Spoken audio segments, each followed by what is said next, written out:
Good morning সবাইকে।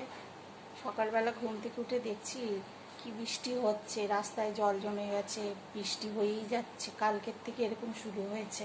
চলো দেখাই কীরকম অবস্থা আমাদের বাইরেটা।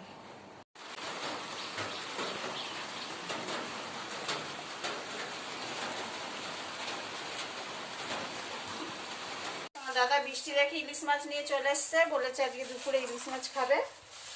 দেখো ইলিশ মাছগুলো,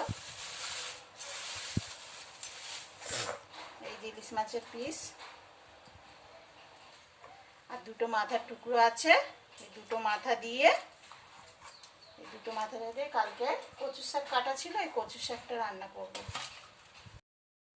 এই যে রান্না হয়ে গেছে, এই যে গরম গরম ভাত করেছি, পেঁপে সিদ্ধও করেছি, মাছের তেল ভেজেছি, উচ্ছে আলু ভাজা করেছি, মাছের মাথা দিয়ে লতি করেছি, আর ইলিশ মাছ ভাপা করেছি।